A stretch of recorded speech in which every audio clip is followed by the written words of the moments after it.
நிறைய பிரச்சனைகளை சந்திக்க வேண்டியது இருக்கும் கன்னிராசி நேயர்கள். தனக்கே தான் எதிரியாக இருக்கக்கூடியது கன்னிராசி.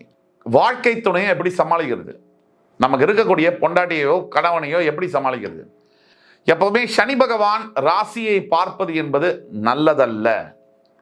சிந்தனைகள் எதிராக வேலை செய்யுது அப்படின்னா சொற்களும் செயல்களும் தடுமாற்றம் ஏற்படும். பணத்தை இழக்கிறது, பொருளை இழக்க செய்வார், தொழிலில் மந்தத்தை ஏற்படுத்துவார். நீங்க செய்யற தொழில் எதுவாக இருந்தாலும் சோழியும் குடியும் விரிச்சிட்டு ஆடுங்கிற மாதிரி பிரச்சனைகளை குடும்பத்தில் ஏற்படக்கூடும்.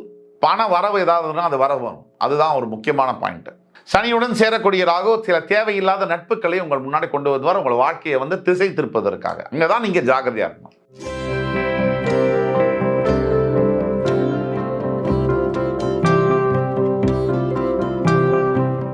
வணக்கம். வக்ரதுண்ட மகாகாய சூரிய கோடி சமப்பிரப அபிக்னம் குருமே தேவ சர்வகாரியேஷு சர்வதா. தென்னாட்டுடைய சிவனே போற்றி, என் நாட்டவர்க்கும் இறைவா போற்றி. அன்பர்களே, நண்பர்களே, இந்த புத்தம் புதிய வீடியோவில் உங்கள் அத்துணை பேரையும் சந்திப்பதில் மிக்க மகிழ்ச்சி கொள்கிறேன். நாம பேசிட்டு இருக்கிறது சனி பயிற்சி பலன்கள் 2025. அதாவது சரியாக மார்ச் 29, 2025 அன்று கும்பராசியில் இருக்கக்கூடிய சனி பகவான் பெயர்ந்து மீனராசிக்கு பெயரவிருக்கிறார். இதோடைய பலன்கள் மேஷம் முதல் சிம்மம் வரை பார்த்தோம். இன்னைக்கு நம்ம பார்க்க போற ராசி கன்னிராசி. கன்னிராசி இந்த வீடியோவை எப்படி தொகுத்து வழங்கணும்னு நினைக்கிறோம்னு சொன்னா, கன்னிராசிக்கு ஜென்ரலா இப்போ என்ன நடந்துட்டு இருக்கு அப்படிங்கிறத பத்தி ஒரு 3 இல்ல 4 புல்லட் பாயிண்ட். அதுக்கடுத்து வரக்கூடிய சனி பயிற்சினால என்னென்ன விஷயங்கள் நல்லது இருக்கு, எது விஷயங்கள்ல ஜாக்கிரதையா இருக்கணும், இருக்க வேண்டியது இருந்தால் எதுல ஜாக்கிரதையா இருக்கணும். அதுக்கு அடுத்தபடியாக நாம எப்படி பரிகாரங்கள், எப்படி தப்பித்துக் கொள்வது, எப்படி அதை ஃபேஸ் பண்ணுவது அப்படிங்கிறத பத்தி நம்ம பேசுவோம். தொடர்ந்து இந்த வீடியோவை பாருங்க. சத்தியமாக கன்னிராசியில் இருக்கக்கூடிய உங்களோட ஃப்ரெண்ட்ஸு, ஃபேமிலிஸ் அண்ட் ரிலேட்டிவ்ஸில் யாராவது இருந்தாங்கன்னா இந்த வீடியோவை தயவு கூர்ந்து அவங்களுக்கு ஃபாலோ பண்ணுங்க, ஃபார்வர்ட் பண்ணுங்க. கண்டிப்பாக அவங்களுக்கு மிகப்பெரிய அளவில் உதவியாக இருக்கும். கன்னிராசி காலபுருஷனுடைய 6ஆம் வீடு. புதன் பகவான் ஆட்சியும் பெற்று உச்சமும் பெறுகின்ற ஒரே வீடு கன்னிராசி. கன்னிராசி நேயர்கள் எந்த ஒரு பிரச்சனைகளிலும் எந்த ஒரு எதிர்ப்புகளையும் சமாளித்து எளிதாக வெற்றி கொள்ளக்கூடிய தன்மை என்பது பிறப்பிலேயே இருக்கும். நிறைய பிரச்சனைகளை சந்திக்க வேண்டியது இருக்கும் கன்னிராசி நேயர்கள். தனக்கே தான் எதிரியாக இருக்கக்கூடியது கன்னிராசி. எவ்வளவுதான் ஞானம், உலக அறிவு, பக்குவம், நிதானம் எல்லாம் இருந்தாலும் கூட சற்று தடுமாற்றமும், எந்த ஒரு செயலை செய்யும் பொழுதும் மற்றவங்களுக்கு செய்யும் போது வேலை செய்யும், நமக்கு செய்யும் போது வேலை செய்யாது. இதுதான் கன்னிராசியுடைய ரகசியம். நீங்க மற்றவங்களுக்கு உதவி பண்ணா அவங்களுக்கு நல்லபடியாக நடக்கும், உங்களுக்கே உங்களுடைய அறிவை யூஸ் பண்ணீங்கன்னா உங்களுக்கு வேலை செய்யாது. இதுதான் கன்னிராசியுடைய மகிமை. இப்போ இப்படிப்பட்ட கன்னிராசிக்கு அடுத்து வரக்கூடிய சனி பயிற்சி பலன்கள், அதாவது சனி பயிற்சி, சனி பகவான் ஒவ்வொரு ராசியிலும் 2.5 வருஷம் பிரவேசிக்கிறார். இந்த சனி பயிற்சியானது எப்படி இருக்கும் அப்படிங்கிறத பற்றி நம்ம நல்ல விரிவாக பேச போகிறோம். ஒவ்வொரு கன்னிராசினியர்களுடைய மனசுல ஓடுறது தான், வாழ்க்கை துணையை எப்படி சமாளிக்கிறது, நமக்கு இருக்கக்கூடிய பொண்டாட்டியோ கணவனையோ எப்படி சமாளிக்கிறது. தினசரி நம்ம என்ன சொன்னாலும் புரிஞ்சுக்க மாட்டேங்கிறாங்க, வம்பு பண்ணுறாங்க, பிரச்சனை பண்ணுறாங்க. இதை எப்படி சமாளித்து கொண்டு வருது? குடும்பங்களில் இருக்கக்கூடிய குழப்பங்களை எப்படி தீர்வு பண்ணுறது? குழந்தைகளை எப்படி பாதுகாத்து அவங்களுக்கு ஒரு நல்ல எதிர்காலத்தை எப்படி கொடுக்கறது? இந்த எண்ணம் இல்லாத கன்னிராசினியர்கள் இருக்கவே முடியாது. ஆக இந்த மாதிரியான அமைப்புகளில் அவஸ்தைப்பட்டு கொண்டிருக்கக்கூடிய அனைத்து கன்னிராசினியர்களுக்கும் இந்த வீடியோ ஒரு விடிவெள்ளியாக இருக்கும். எப்படின்னு சொன்னீங்கன்னா, சனி பயிற்சி தற்சமயம் உங்களுடைய 6ஆம் வீடு என்று சொல்லக்கூடிய கும்பராசியில் இருக்கக்கூடிய சனி பகவான் உங்களுடைய 7ஆம் வீடு என்று சொல்லக்கூடிய மீனராசிக்கு பெயரவிருக்கிறார். இந்த 6ஆம் வீடு கடன், நோய், மறைமுக எதிரிகளை குறிப்பதாகும். 7ஆம் வீடு என்பது திருமண வாழ்க்கை, வாழ்க்கை துணை, இதையெல்லாம் குறிக்கதாகும். ஏற்கனவே நம்ம வீட்டில் 7.5 சனி இருக்கு. இதுக்கு தவிர இப்ப சனி பகவான் வேற சமசப்தமும் கண்டக சனியாக மாற போறாரா, இந்த பாயிண்ட்ல வேற. எப்பவுமே சனி பகவான் ராசியை பார்ப்பது என்பது நல்லதல்ல. உங்களுக்கு சனி பகவான் நல்ல கிரகமாக ஜாதகத்தில் இருந்தாலும் கோச்சார ரீதியாக அவர் உங்களுக்கு சில கெடுபலன்களை செய்ய கடமைப்பட்டவர். ஆக இந்த அர்த்தத்தில் சனி பகவானுடைய பார்வையாக விழும்போது 7ஆம் இடத்துல அவர் உட்காரும்போது எதிர்மறையான எண்ணங்கள் வரும். முதல் பாயிண்ட், அதாவது சனி பயிற்சி பலனுடைய முதல் இது என்னன்னா, நம்ம சிந்திக்கிறது. ஏற்கனவே நம்ம என்ன பண்ணுவோம், நம்மளோட சிந்தனைகள் எல்லாம் மற்றவங்களுக்கு நல்ல உதவியா இருக்கும், நமக்கு வேலை செய்ய மாட்டேங்குது. இதுல சனி வேற நம்மளை எதிர்மறையான சிந்தனையோட சமசப்தம பாதத்துல பார்க்க போறாரு. இப்போ நம்மளோட சிந்தனைகள் நமக்கு எதிராக வேலை செய்ய ஆரம்பிக்கும். இதுதான் முக்கியமான பாயிண்ட். சிந்தனைகள் எதிராக வேலை செய்யுது அப்படின்னா சொற்களும் செயல்களும் தடுமாற்றம் ஏற்படும். இப்போ எண்ணம், பேச்சு, நம்ம செயல்பாடுகள்லாம் தப்பாச்சுன்னு சொன்னால் வாழ்க்கையில் என்ன ஆகும், பிரச்சனைகள் நிறைய வரக்கூடிய வாய்ப்புகள் உண்டு. சனிப்பயிற்சி வீடியோவில் உட்காந்துட்டு ஆஹா ஓஹோ உங்களுக்கு அப்படி நடக்கும் இப்படி நடக்கும் இதெல்லாம் நம்ம பேசவே முடியாது. அப்படி யாராவது பேசுறாங்கன்னாலே அது பொய் தான். 7.5 சனி அஷ்டம சனியில உட்கார்ந்து அதை பேச முடியாது. அதே சமயத்துல கண்டக சனி கிட்டத்தட்ட 7.5 சனி அஷ்டம சனிக்கு ஈக்குவலான சனி. அர்த்தாஷ்டம சனி கண்டக சனியும் ஈக்குவலான சனி தான். 10 வருஷம் சனி பாடா படுத்துவர்.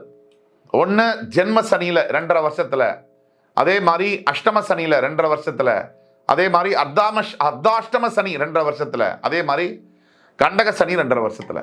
பணத்தை இழக்கிறது, பொருளை இழக்க செய்வார், தொழிலில் மந்தத்தை ஏற்படுத்துவார். நீங்கள் செய்கிற தொழில் எதுவாக இருந்தாலும், ஐடி கம்பெனியில் ஒர்க் பண்ணுறீங்க, இப்போ உங்களுக்கு கண்டக சனி ஆரம்பிக்க போகுது. சனி பகவான் என்ன செய்வார்னா உங்களோட முன்னேற்றத்தை தடுத்து நிறுத்துறாரு. அதாவது ஒரு ப்ரமோஷன், ஒரு இன்சென்டிவ் வர மாதிரி சூழ்நிலைகள் கொஞ்சம் இருந்தால் கூட, ஆன்சைட் ஆப்பர்ச்சுனிட்டி வருதுன்னா கூட, எவனோ ஒருத்தன் நமக்குன்னே ட்ரெயின் ஃப்ளைட்டெல்லாம் பிடிச்சிட்டு வந்து அதை கெடுத்துட்டு போயிடுவான். இதெல்லாம் செய்வார். சரி, இதுக்கு அடுத்தது என்ன நடக்கும் அப்படின்னா, வீட்டில் ஆகவே நமக்கு ஏழை பொருத்தம். அதாவது கல்யாணமான காலத்துலேருந்தே நமக்கு பிரச்சனைகள் நிறைய இருக்குது. இப்போ இந்த இது வேற சேர்ந்துட்டதுனால சோழியும் குடியும் விரிச்சிட்டு ஆடுங்கிற மாதிரி பிரச்சனைகளை குடும்பத்தில் ஏற்படக்கூடும். சார் சூப்பராக இருக்கும் சார். ஒன்று நம்ம நல்லபடியாக சொன்னால் பொய் சொல்கிறாருங்கிறது, இல்லை உள்ளதை உள்ளபடியே சொன்னால் நெகட்டிவாக பேசுகிறாருங்கிறது. இதை பற்றிலாம் நம்ம கவலையே பட போகிறதில்ல. நம்ம என்ன பேசுகிறோமோ பேசிட்டே இருக்க போகிறோம். ஆக வீட்டில் குழப்பங்கள் உடையக்கூடிய வாய்ப்புகள் அதிகமாக இருக்குது. முக்கியமாக இதை தவிர்க்கிறதுக்கு பேச்சை கம்மி பண்ணணும். எதை வேணால் நினச்சிக்கிட்டோம். மனசுக்குள்ள இப்போது நம்மளை ஒருத்தங்க எதிர்க்கணும் நினச்சிட்டாங்கன்னு வச்சுக்கோங்க. நாம் நல்லதை சொன்னால் மட்டும் மாறவா போகிறாங்க? புரிஞ்சவங்களுக்கு சொல்ல வேண்டிய அவசியம் இல்லை, புரியாதவங்களுக்கு சொல்லியும் பிரயோஜனம் இல்லை. இதுதான் விஷயம். இப்போ நம்மளை பற்றி ஒருத்தங்க என்ன நினைக்கணும்னு நினைக்கிறாங்களோ, அவங்க என்ன நினைக்கணும்னு நினைக்கிறாங்களோ அதை தான் நினைப்பாங்க. நம்ம என்ன சொன்னாலும் செஞ்சாலும் அவங்க நினைக்க போகிறதா அவங்க நினைப்பாங்க. அப்படி இருக்கக்கூடிய இந்த மாதிரி விஷயங்களில் பேச்சை கம்மி பண்ணால் பிரச்சனைகளை, அதோடைய வீரியத்தை கம்மி பண்ண முடியும். அதுதான் முக்கியம். 2வது, குடும்ப தகராறுகள், பிரிவுகள் வரக்கூடிய வாய்ப்புகள் இருக்கிறதுனால அனுசரித்து போகிறது நல்லது. விட்டு கொடுத்து போனவங்க கெட்டு போனது இல்லை. 3வது, நீண்ட காலமாக நீங்கள் நினச்சிட்டு இருக்கிற சில விஷயங்கள், நல்ல விஷயங்கள் அருமையாக நிறைவேறும். நீங்கள் நீண்ட காலமாக நினச்சிட்டு இருக்கிற ஒரு பெரிய நல்ல விஷயம் உங்களுக்கு ஏற்ற மாதிரி நடக்கும். கண்டிப்பாக நடக்கும். உங்களுக்கு நிறைய பலன்கள் உண்டு, நல்ல விஷயங்கள் நடக்கும். என்னடா இது கண்டக சனியில் எப்படின்னா கெட்டதும் நடக்கும், நல்லதும் நடக்கும். அதே மாதிரி உங்களுக்கு சேர வேண்டிய சொத்துக்கள், பண வரவு ஏதாவதுன்னா அது வரவு வரும். அதுதான் ஒரு முக்கியமான பாயிண்ட். ஏன்னா கன்னி ராசிக்கு மட்டும் சனி அவ்வளோ வேண்டப்பட்டவர். கன்னி ராசிக்கு மட்டும் சனி பகவான் அவ்வளோ வேண்டப்பட்டவர். கிட்டத்தட்ட சனி பகவான் கன்னி ராசிக்கு பூர்வ ஜென்மாதிபதிங்கிறதுனால, கிட்டத்தட்ட இல்லை பூர்வ ஜென்மாதிபதிங்கிறதுனால அனைத்து விதமான நல்ல விஷயங்களையும் செய்ய கடமைப்பட்டவராக இருக்கார். ஆனால் சனி பார்வை சில துரதிருஷ்டவசமான விஷயங்களை செய்யும். உங்களை மந்தப்படுத்தும், லேசியாக்கும், சோம்பேறித்தனத்தை கொடுக்கும்.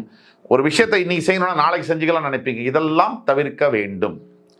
ஒவ்வொரு சனிக்கிழமையும் நல்லெண்ணெய் தீபம் ஏற்றி ஈஸ்வர ஆலயங்களில் நீங்கள் செய்யக்கூடிய தர்ம காரியங்கள் உங்கள் கூடவே வரும். அடுத்தபடியாக உங்கள் சுய ஜாதகத்தில் ஒரு நல்ல தசை நடந்துட்டு இருக்கு அப்படின்னா இந்த சனி பயிற்சியை பற்றி நீங்கள் கவலையே பட வேண்டாம். கொஞ்சம் கூட கவலைப்பட வேண்டாம். சுய ஜாதகத்தில் வலுவான திசைகள், தசாபுக்திகள் நடக்குதுன்னா நீங்கள் கவலைப்பட வேண்டாம். முக்கியமாக நம்ம சொல்ல வர்றது தான், பேசுறது, பேச்சுவார்த்தை ரொம்ப ரொம்ப ரொம்ப கவனங்கள் தேவை. ஆஃபீஸ்லேயா இருக்கட்டும், வீட்லையா இருக்கட்டும். இப்போ சனி பகவானுடைய சனிப்பயிற்சி பலன்களை பற்றி பேசும்போது அடுத்து இருக்கக்கூடிய நிதர்சன நீண்டகால கிரகங்களான குரு, ராகு, கேது பற்றி பேசாமல் இருக்க முடியாது. தற்சமயம் உங்கள் ராசிக்கு 9ஆம் வீட்டில் குரு பகவான், தற்சமயம் உங்கள் ராசிக்கு 9ஆம் வீட்டில் குரு பகவான் பிரவேசிக்கிறார். அந்த 9ஆம் வீட்டில் இருக்கக்கூடிய குரு பகவான் உங்களுக்கு சில விஷயங்களில் உங்கள் ராசியை அவர் பார்ப்பதனால உங்களுக்கு அவர் ஆக மாட்டாருன்னாலும் கூட குரு பார்வை மேலானது. குரு உங்களுக்கு ஆக மாட்டார், குரு பார்வை மேலானது. அந்த விஷயத்தில் நல்லதுகள் நடக்கும். திருமண தடைகள் நீங்கி புதிய திருமணங்கள் நடக்கும். திருமண தாமதங்கள் நீக்கப்படும். நல்ல வரன்கள் அமையும். நல்ல புத்தி, அதாவது படிப்பு, வேலை போன்ற விஷயங்கள் நல்ல செய்திகளை எட்டும். இதெல்லாம் நடக்கும். தற்சமயம் உங்கள் ராசிக்கு 7ஆம் இடத்தில் இருக்கக்கூடிய ராகு சனியுடன் சேருவார். எப்பொழுது? அவர் பயிற்சியாகிறதுக்கு முன்னாடி.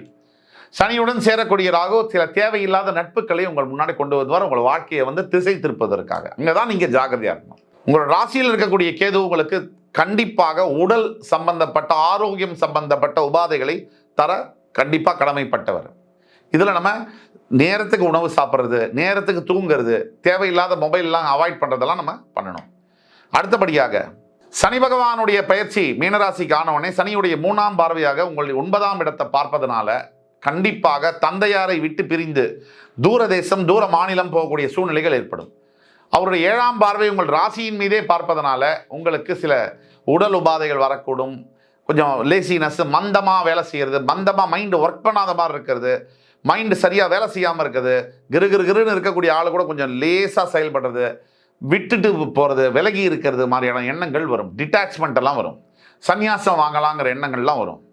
அடுத்தபடியாக உங்களுடைய சனி பகவான் 10ஆம் பார்வையாக உங்களுடைய சுகஸ்தானத்தை பார்ப்பதனால் கண்டிப்பாக நிலம், வீடு சம்பந்தப்பட்ட டாக்குமெண்டேஷனில் குளறுபடிகள் வரும். நீங்கள் கையெழுத்து போடும் போதோ, கேரண்டி கையெழுத்து போடும் போதோ ஒரு தடவைக்கு 10 தடவை யோசித்து கையெழுத்து போடணும். அது ரொம்ப முக்கியமானது. அப்போ இத்தனை சனி 3, 7, 10 பார்வைகளால் இந்த தொல்லைகள் வரும். இந்த பரிகாரம் அப்படின்னு எடுத்தோம்னா, முதல் பரிகாரம் திருநள்ளாறில் இருக்கக்கூடிய, காரைக்கால் பக்கத்தில் திருநள்ளாறில் இருக்கக்கூடிய தர்பாரண்யேஸ்வரர், அவரை தரிசனம் செய்வது கண்டிப்பாக மிகப்பெரிய பரிகாரம். அவரை தரிசனம் செய்து அங்கே இருக்கக்கூடிய சனீஸ்வர பகவானுக்கு அபிஷேகம் செய்து வெளியில் வந்து அங்கே இருக்கக்கூடிய ஏழைமார்களுக்கெல்லாம் தான தர்மங்கள் செய்ய மிகப்பெரிய அளவில் நலத்தீர்த்தத்தில் குளித்து நல்லெண்ணெய் தீபம் ஏற்றி வழிபடும் பொழுது உங்களுக்கு மிகப்பெரிய மாறுதல்கள் கிடைக்கும். அது மட்டுமல்ல, ஒவ்வொரு பிரதோஷம் தோறும் சிவ ஆலயங்களில் நீங்கள் செய்யக்கூடிய தர்ம காரியங்கள், உணவோ ஆடையோ உங்களால் எது முடியுமோ செய்யணும். 3வது, படிக்கிறதுக்காக கஷ்டப்பட்டுக்கிட்டு இருக்கிற சின்ன குழந்தைகளுக்கு 10 வயசு கீழே இருக்கக்கூடிய குழந்தைகளை தேர்ந்தெடுத்து அவங்களுக்காக நோட்டு புஸ்தகம் வாங்கி உங்களால் இயன்ற உதவிகளை நீங்கள் செய்யும் பொழுது உங்கள் வாழ்க்கையில் அத்துணை தடைகளையும் தாண்டி வெற்றி கொள்வீர்கள். ஆக சனிப்பெயர்ச்சியில் கலந்த பலன்களை கொடுக்க இந்த சனி பகவான் பெயர்ந்து வருகிறார். நிறைய நல்ல பலன்கள், கொஞ்சம் கெட்ட பலன்கள். அந்த பலன்கள் எப்படி ஜாகிரதையாக இருக்கணுங்கிறத பற்றி பேசினோம். ஆக இந்த வீடியோ கண்டிப்பாக உங்கள் அத்துணை பேருக்கும் பயனுள்ளதாக இருக்கும் என்ற நம்பிக்கையுடன் உங்களை எல்லாம் மறுபடி சந்திக்கும் வரை உங்களிடமிருந்து விடைபெறுவது உங்கள் சுபாஷ் பாலகிருஷ்ணன். நன்றி, வணக்கம், வாழ்க வளமுடன்.